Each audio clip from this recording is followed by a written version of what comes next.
Alors, bienvenue encore une fois dans cette quatrième séance consacrée aux élèves de la première année de bac. Euh, on va travailler aujourd'hui un examen régional qui concerne l'académie de Tanger, Tétouan, Hussipa, la session juillet 2017, session de rattrapage. Bon, alors cet examen régional concerne le dernier jour d'un condamné, l'œuvre de Victor Hugo. Alors, j'ai fait une lecture et j'ai trouvé que c'est le chapitre 21. Alors avant de commencer la lecture, on va voir ce qui s'est passé avant ce chapitre, c'est-à-dire avant le chapitre 21. Sachant que le chapitre 21, c'est le dernier chapitre où le narrateur se trouve à Bicêtre. Donc le chapitre 22, c'est le transfert vers la conciergerie. Alors on va voir que s'est-il passé avant ce chapitre. Bon, le chapitre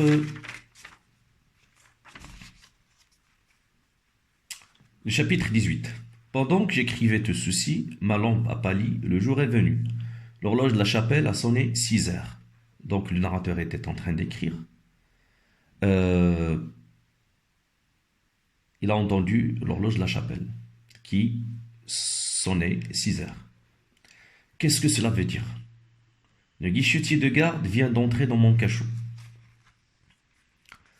Il a ôté sa casquette.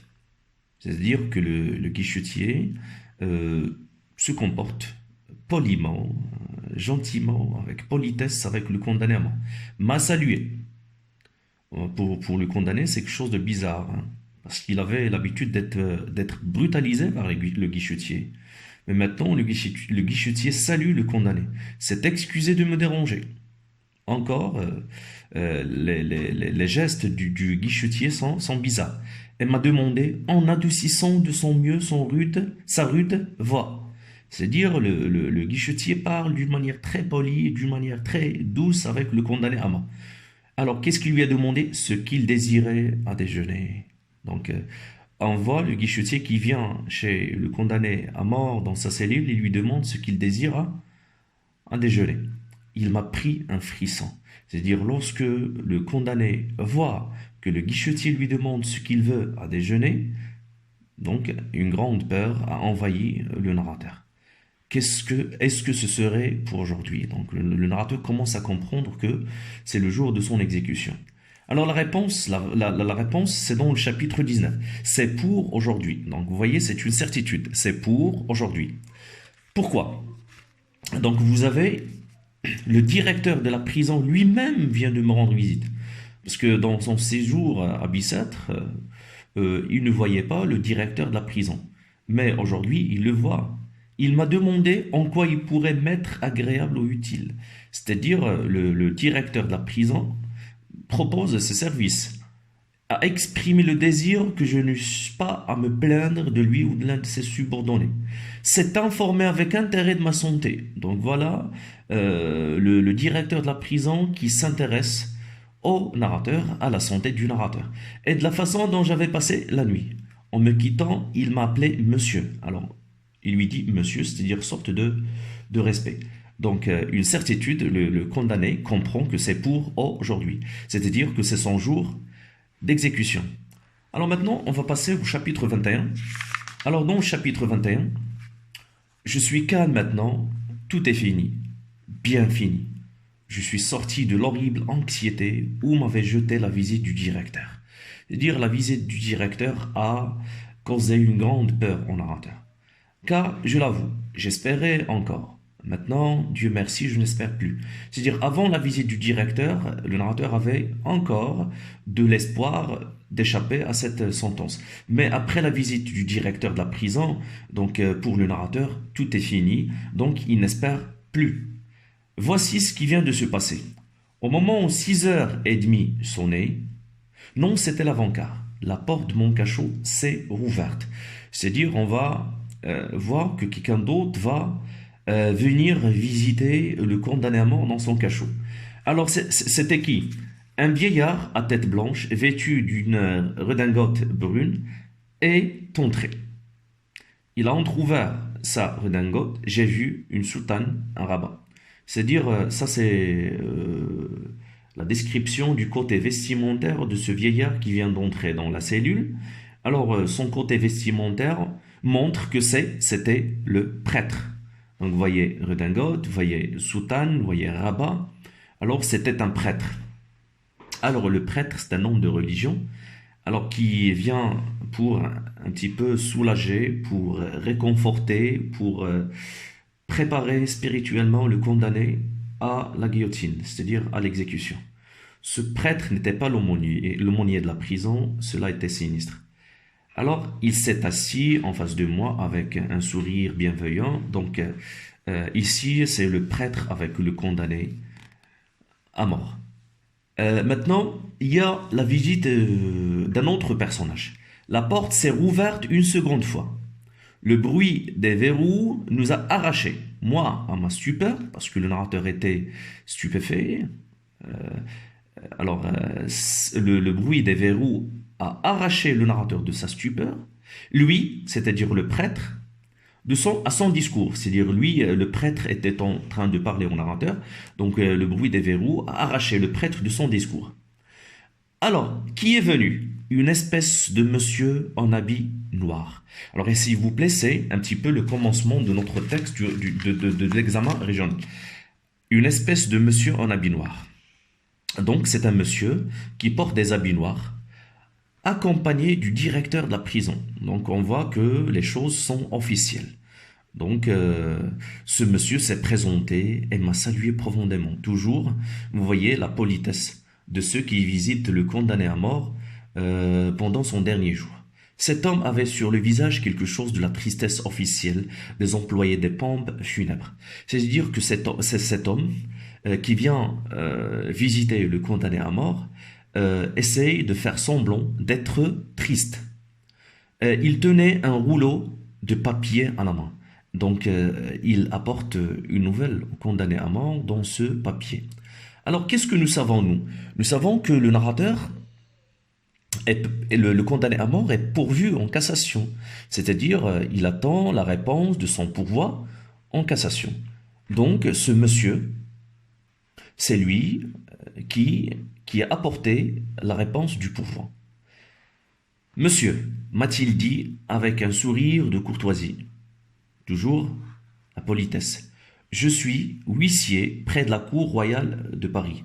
Donc la Cour royale de Paris, c'est-à-dire la Cour de cassation.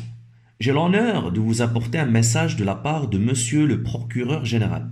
Alors quel est le rôle de ce monsieur? C'est d'apporter le message envoyé par le procureur général de Paris à qui? Au condamné à mort. Alors, de quel message s'agit-il?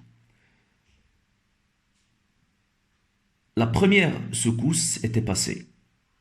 Toute ma présence d'esprit m'était revenue. C'est-à-dire, le narrateur est présent d'esprit. Il peut bien comprendre ce qui se passe autour de lui. C'est monsieur le procureur général, lui ai-je répondu, qui a demandé si instamment ma tête? Bien de l'honneur pour moi qu'il m'écrive, j'espère que ma mort lui va faire grand plaisir, car il me serait dur de penser qu'il la sollicitait avec tant d'ardeur, et qu'elle lui était indifférente. Donc, ici, le condamné à mort s'adresse à qui? Lui s'adresse à l'huissier. Il s'adresse un petit peu avec lui à un ton ironique. C'est monsieur le procureur général qui a demandé si instamment ma tête? Bien de l'honneur pour moi qu'il m'écrive. J'espère que ma mort lui va faire grand plaisir. Donc, c'est un petit peu l'ironie. Donc, si vous voyez, ici, dans ce premier paragraphe, c'est le système du récit. Maintenant, c'est le système du discours ici. Monsieur, vous voyez, vous avez tiré. Également ici, vous avez tiré, c'est le système du discours. Bon, j'ai dit tout cela, donc tout cela, s'il vous plaît, me renvoie à cette intervention du condamné à mort. Et j'ai repris d'une voix ferme. Lisez, monsieur. Donc le narrateur veut savoir le contenu de ce message apporté par l'huissier de la part de monsieur le procureur général de Paris. Il s'est mis à me lire un long texte en chantant à la fin de chaque ligne, en hésitant au milieu de chaque mot. Alors c'est un petit peu, le condamné décrit la façon avec laquelle l'huissier lit le message qui se trouve dans le rouleau de papier. Alors, c'était quoi? La première nouvelle, c'était le rejet de mon pouvoir. C'est-à-dire que la Cour de cassation a rejeté le pourvoi en cassation que le narrateur attendait. La deuxième nouvelle, l'arrêt sera exécuté, c'est-à-dire le jugement, l'arrêt sera exécuté. Donc aujourd'hui, en place de grève. Donc c'est le jour de l'exécution. Le lieu de l'exécution, c'est la place de grève. A-t-il ajouté quand il a eu terminé. Sans lever les yeux de dessus son papier timbré. Alors, un papier timbré, c'est dire que c'est officiel, c'est envoyé de la part de monsieur le procureur général. Alors, nous partons à 7h30 précise pour la conciergerie. Donc, le narrateur doit quitter Bicêtre, parce que du chapitre 21, il se trouve à Bicêtre. Il doit quitter Bicêtre pour aller à la conciergerie, c'est-à-dire le palais de justice. Le deuxième lieu d'emprisonnement, le deuxième lieu d'incarcération avant d'aller à l'hôtel de ville. Mon cher monsieur, aurez-vous l'extrême bonté de me suivre? Donc l'huissier demande au condamné à mort de le suivre. Aurez-vous l'extrême bonté de me suivre? Donc toujours l'huissier s'adresse au condamné avec politesse. Depuis quelques instants, je ne l'écoutais plus. Au début de la lecture du message, le condamné écoutait l'huissier. Mais après, il ne l'écoutait plus. Pourquoi? Donc on va voir pourquoi. Le directeur causait avec le prêtre, c'est-à-dire ces deux sont en train de parler. Lui avait l'œil fixé sur son papier. L'huissier est préoccupé, c'est-à-dire l'œil fixé sur son papier. Alors le narrateur, qu'est-ce qu'il voit? Il voit une occasion de fuite, une occasion d'évasion. Je regardais la porte qui est restée entr'ouverte. La porte du cachot est restée entrebâillée, entr'ouverte. Donc, c'est un petit peu l'espoir. Cet espoir va être rapidement détruit. Ah, misérable, je suis misérable. 4 fusillés dans le corridor, c'est-à-dire 4 gendarmes qui prenaient leurs fusils se trouvaient dans le corridor. C'est-à-dire même si la porte était restée entr'ouverte, moi, je n'ai pas la possibilité de m'enfuir car l'endroit est bien sécurisé.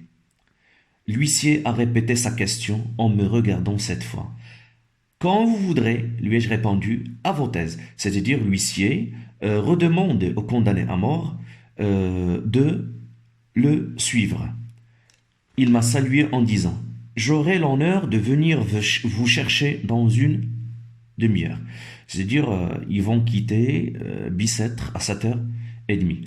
Alors, ils m'ont laissé seul. Donc, il renvoie qui? Il renvoie au directeur, au prêtre et à l'huissier. Donc, le narrateur est resté seul dans son cachot. Un moyen d'enfuir, mon Dieu, un moyen quelconque. Donc, le narrateur, il a perdu tout espoir. Donc, il veut s'enfuir, mais il n'y arrive pas. Il faut que je m'évade. C'est-à-dire, il faut que je sorte de cette prison, de cette cellule. Il le faut. Donc, c'est une nécessité. Sur le champ, maintenant, avant l'exécution, par les portes, par les fenêtres, par la charpente du toit, quand même je devrais laisser de ma chair après les poutres. C'est-à-dire, le narrateur, il veut s'enfuir, mais il n'y arrive pas. Pourquoi il n'y arrive pas? Voilà. Orage, démon, malédiction. Il faudrait des mois pour percer ce mur avec de bons outils. C'est-à-dire pour détruire ce mur ou pour creuser ce mur, qu'est-ce qu'il faut? Il faut des mois, il faut largement de temps. Il faut de bons outils, c'est-à-dire il faut des machines, il faut des perceuses. Mais lui, et je n'ai ni clou, lui il n'a pas des machines, il n'a même pas un clou, ni une heure. Et le temps qu'il a n'est pas suffisant, c'est-à-dire il ne lui reste pas beaucoup de temps. Donc vous voyez, il faudrait des mois. Donc vous avez ici une heure, donc c'est une antithèse. De bons outils, et vous avez ici clou, C'est une antithèse. Alors, c'est un petit peu le texte de cet examen régional. Alors maintenant, on va lire toutes les questions avant de commencer la réponse. Alors, je vais lire avec vous les questions de cet examen régional. Donc, la première question, vous avez lisé attentivement le texte et répondez aux questions suivantes. De quelle œuvre le texte est-il extrait? À quel genre littéraire appartient-elle? Qui en est l'auteur? À quel siècle a-t-il vécu? Donc, est-ce que vous voyez, vous avez 2 points dans la poche. Deuxième question. Pour situer le texte dans l'œuvre, répondez à ces questions. Quel est le... Donc, deuxième question. Pour situer le texte dans l'œuvre, répondez à ces questions. Quel est le nom de la prison où se trouve le narrateur? Quel crime a-t-il commis? À quelle heure sera-t-il exécuté?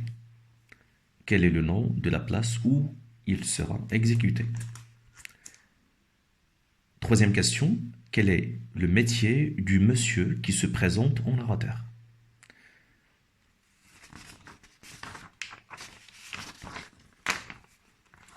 Quatrième question. Quelle nouvelle malheureuse, donc se limite à 2 nouvelles, quelle nouvelle malheureuse le monsieur annonce-t-il au narrateur? À quelle heure le narrateur sera-t-il conduit à la conciergerie? Relevez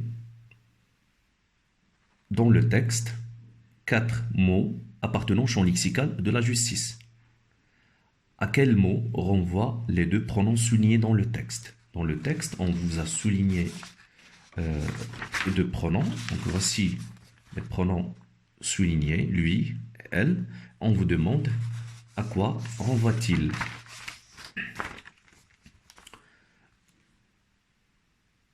Huitième question. Un moyen de fuir. Mon Dieu, un moyen quelconque. Donc, la figure de style, vous avez 3 choix. Est-ce que c'est une personnification, c'est une anaphore ou une comparaison? La 9e question, c'est une question de point de vue. Tout en sachant qu'il lui est impossible de s'évader, le narrateur pense à s'enfuir. Comment trouvez-vous cette attitude? Justifiez votre réponse. Alors, les questions sont simples, donc on va répondre ensemble.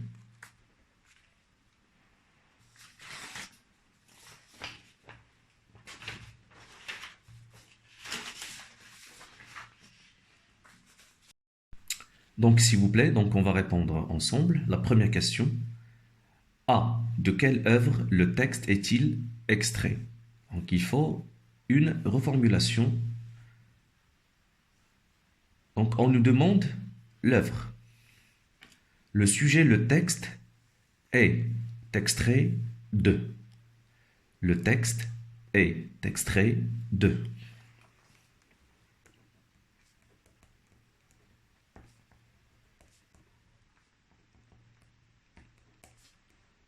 Deux points. Donc le titre, le dernier jour d'un condamné. Donc vous voyez, L majuscule, G majuscule, C majuscule. B. À quel genre littéraire appartient-elle, c'est-à-dire l'œuvre? Donc le genre littéraire,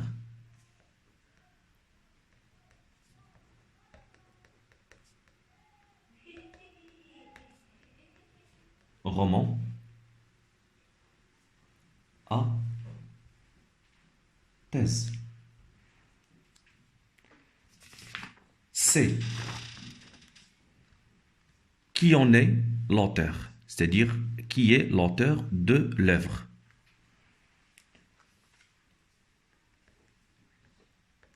L'auteur de cette œuvre est, deux points, Victor Hugo. D. quel siècle a-t-il vécu? Donc le siècle. Pour Victor Hugo, naissance 1802, décès 1885. Donc le siècle, c'est le 19e siècle. Donc il a vécu au 19e siècle. Donc c'est la première question. Maintenant, la deuxième question. Pour situer le passage, le texte dans l'œuvre répondait à ces questions. Quel est le nom de la prison où se trouve le narrateur? Donc le narrateur du chapitre 1 jusqu'au chapitre 21 se trouve à Bicêtre. La réponse, le narrateur se trouve à Bicêtre. Donc Bicêtre, c'est une prison à Paris, c'est une prison à Paris pour les condamnés à mort et les condamnés aux travaux forcés. B. Quel crime a-t-il commis? Donc ça c'est A. B. Le crime. Quel crime a-t-il commis? Donc il a commis quoi? Un crime de sang.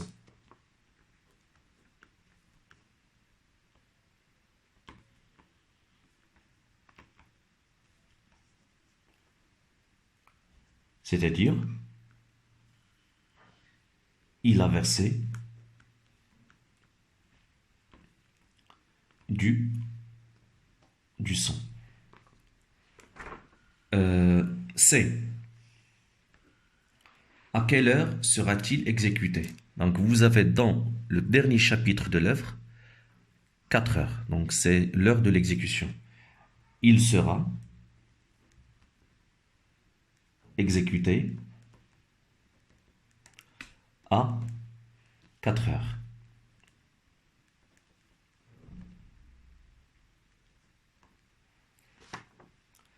D. Quel est le nom de la place où il sera exécuté? Donc le narrateur sera exécuté dans la place de Grève. C'est le lieu de l'exécution. Il sera exécuté où? Dans la place de Grève. Alors s'il vous plaît, la place de Grève se trouve en face de l'hôtel de ville. Maintenant, on va passer à la troisième question. Quel est le métier du monsieur qui se présente en narrateur? On revient au texte. Donc,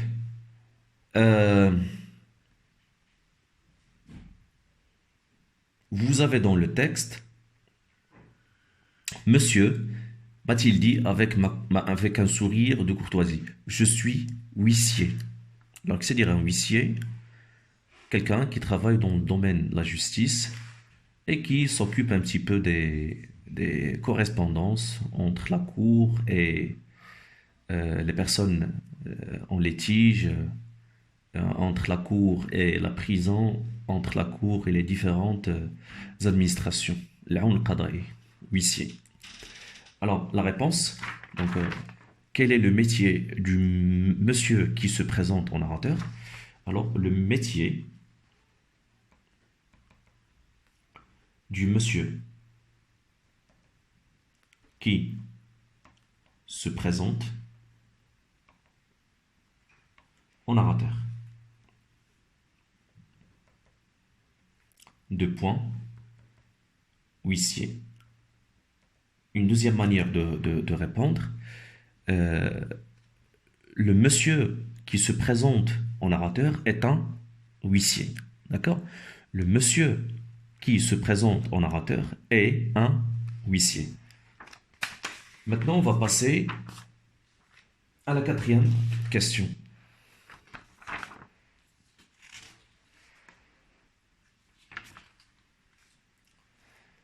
Donc la quatrième question, quelle nouvelle, malheureuse, de nouvelle, le monsieur annonce-t-il au narrateur?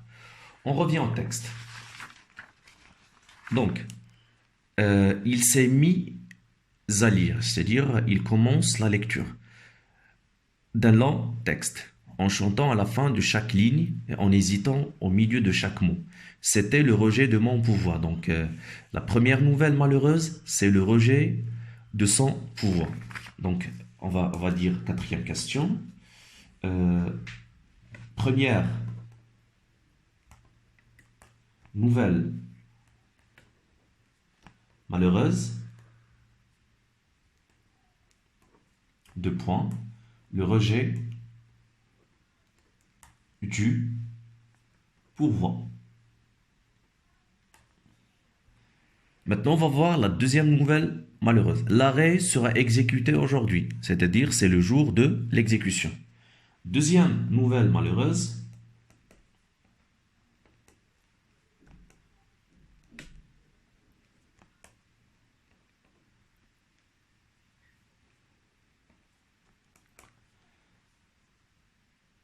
L'arrêt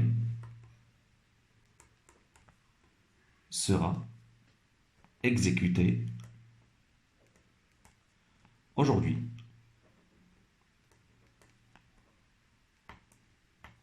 Donc, s'il vous plaît, des phrases que l'on extrait du texte doivent être mises entre parenthèses. On peut répondre en reformulant, bien sûr. Comment? La première nouvelle malheureuse est que le pouvoir est rejeté. La deuxième nouvelle malheureuse, c'est que l'arrêt sera exécuté aujourd'hui. Donc il y a plusieurs manières de répondre. On choisit bien sûr la plus simple. Cinquième question. Alors la cinquième question, qu'est-ce que vous avez? À quelle heure le narrateur sera-t-il conduit à la conciergerie? Donc le narrateur sera conduit à la conciergerie à quelle heure? Revenons au texte. Alors, l'huissier, qu'a-t-il dit au narrateur? L'huissier, qu'a-t-il dit au narrateur? J'aurai l'honneur de venir vous chercher dans une demi-heure. C'est-à-dire, vous avez avant un autre énoncé qui informe sur l'heure. Nous partons à 7h30 précise pour la conciergerie. Donc, à quelle heure? À 7h30 précise. Donc, reformulons un petit peu. Le narrateur, à quelle heure le narrateur sera-t-il conduit à la conciergerie? Le narrateur sera conduit à la conciergerie à 7h30.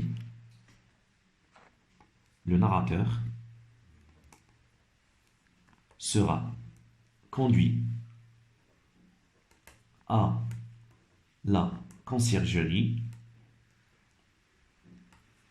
à 7h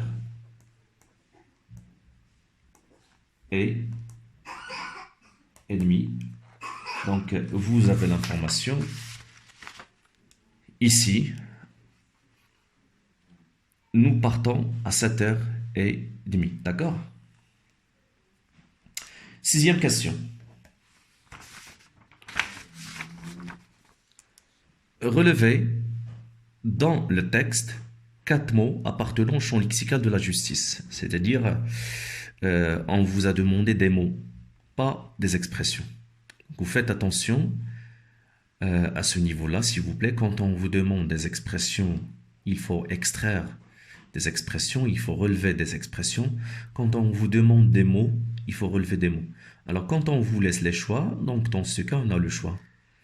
Alors, la reformulation, 4 mots appartenant au champ lexical de la justice, 2 points, on écrit les 4 mots. Alors, 4 mots appartenant au champ lexical de la justice. 2 points. Alors, revenons au texte. Donc vous avez une espèce de monsieur en habit noir accompagné du directeur de la prison. Cet homme avait sur le visage quelque chose d'officiel, donc c'est pas important. Il donnait un rouleau. Monsieur a un sourire. Je suis huissier. Je suis huissier. Donc le premier mot, c'est huissier.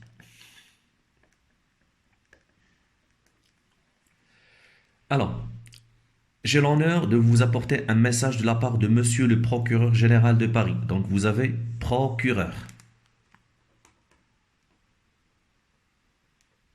Troisième mot. Euh,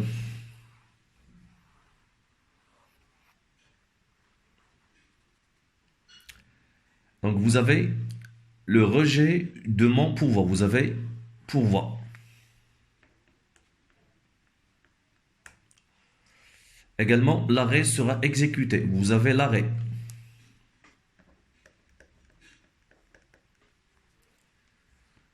En la place, en place de grève. Mhm. D'accord, donc je crois qu'il n'y a pas d'autres termes appartenant au champ lexical. Donc les quatre mots, huissier, procureur, pourvoi, arrêt. Maintenant, on va passer à quelle question? À la septième question. La septième question, à quel mot renvoient les deux pronoms soulignés dans le texte? Alors, quels sont les deux pronoms soulignés dans le texte? Vous avez lui, vous avez elle. Qu'est-ce qu'on écrit? Lui renvoie à. Deux points. Elle renvoie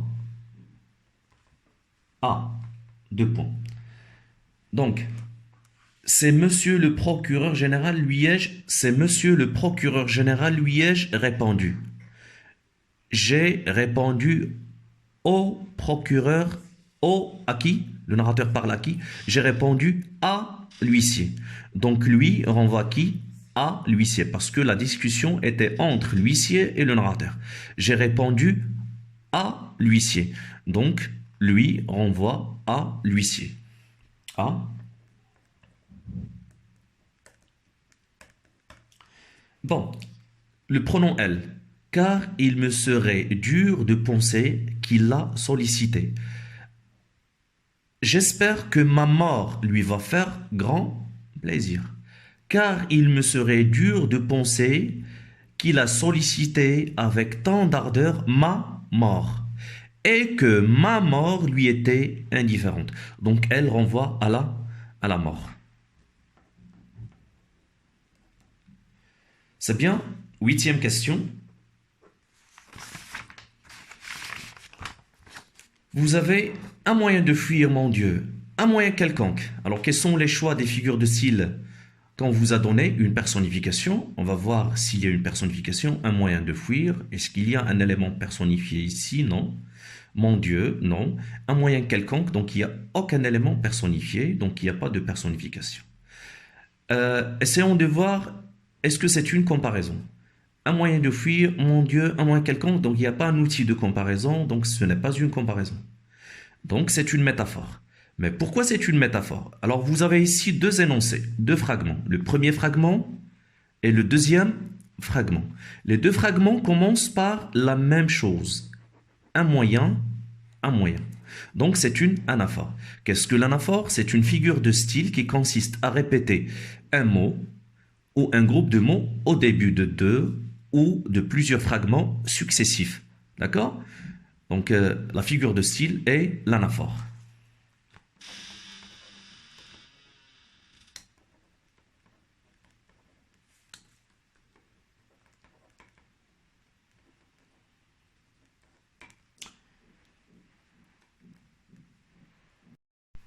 Alors la dernière, la neuvième question.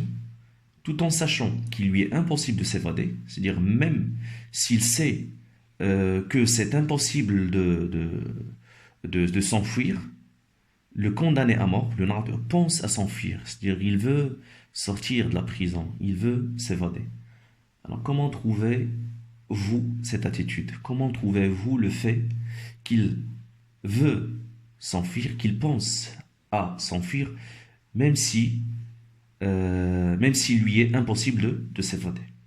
Donc, 4 lignes maximum. Alors, je vous ai écrit en quelques lignes ici, c'est un modèle, ce n'est pas le modèle. Alors, à mon avis, je trouve que l'attitude du condamné à mort est tout à fait normale. Donc, j'ai donné mon point de vue, c'est une attitude très normale. Pourquoi? Car il ne veut pas être exécuté, il ne veut pas mourir. Et même s'il sait que c'est son dernier jour, et même s'il sait qu'il lui est impossible de s'évader, il garde de l'espoir. Donc, qu'est-ce qui pousse le narrateur à penser à l'évasion? C'est l'espoir. Il s'y attache, il s'attache à l'espoir. Il s'attache à l'espoir encore comme il s'attache à la vie. Donc, le narrateur, il pense à s'évader. Pourquoi? Parce qu'il s'attache à la vie. Donc, le proverbe dit, vivre sans espoir, c'est cesser de vivre. Donc, pourquoi le narrateur pense à s'enfuir? C'est parce qu'il s'attache encore à la vie. Il garde encore l'espoir d'être un jour hors mur de la cellule. Donc, c'était un petit peu l'examen régional 2017, session juillet de l'Académie Tange Tétouan Le Pessima. Donc, vous voyez l'organisation de la copie. L'examen n'était pas difficile, c'était très simple. On se verra plus tard, Inch'Allah, dans une autre activité. Au revoir.